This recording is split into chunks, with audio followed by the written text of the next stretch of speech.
Hi, my name is George Fair. I'm with ATCO. I've been working with ATCO. I'm an operations supervisor that looking after the high-level Lacrete and Rainbow Lake service areas. I've been with ATCO about 19 years.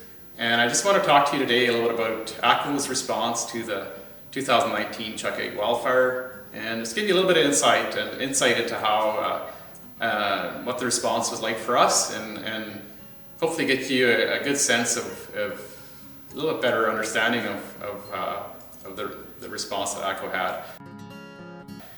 So basically, when we first, the main time when this fire started was on the weekend of May 18th. I think we have two feeds coming into high level, two main transmission feeds that feed into high level, one from Chuckegg River from the south and one from the west from Rainbow Lake. So we rely on those feeds to serve the entire area. It feeds high level, all the First Nation reserves, all of Lacrete, Vermilion, the entire area. Rainbow Lake, not Rainbow Lake, they have their own feed.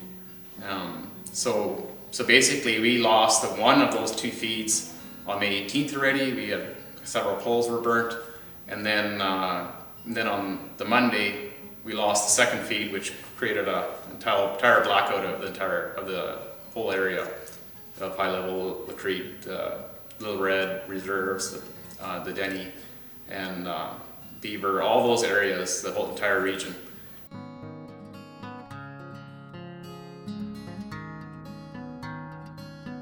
And so what we did is we had to get a lot of people in.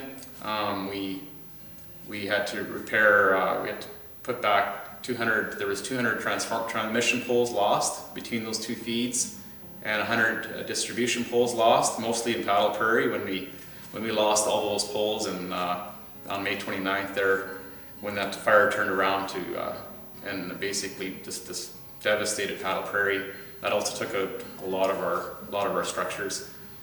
So we were actively working on that on Monday, that May 20th, long weekend day, and that's when we lost the whole area. We were hoping to get on that day, but we were just continuously losing poles. The fire kept changing, and then on May 21st, we just were able to get up one of the lines. We used a lot of different means. We had 4 picker trucks at one time holding up the poles. We were stubbing poles or just anything we could to get that line back on to restore service, and we were able to do that on the Tuesday, and ultimately from that point on we didn't have any more large scale outages. So I was very happy with that. The guys did a tremendous job.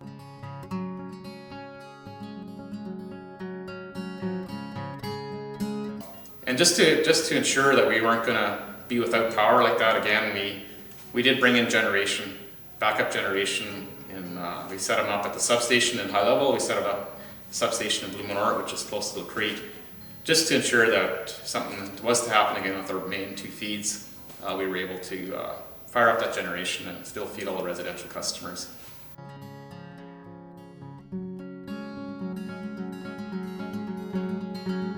The whole experience was very stressful, but yet it was very rewarding to be able to work together as a team with the town of high level, with Mackenzie County, with A&F, and all the contractors and everybody that pitched in to do a fantastic job. And we had a lot of people from within ATCO, from different service areas, come in and just pitch in to help us. We had upwards up to 70 people here at one time just to put it all back together, and a lot of contractors. So I want to just thank everybody on behalf of ATCO, all the support from the different agencies to help us do our job and get the power back up. So thank you, and have a good day.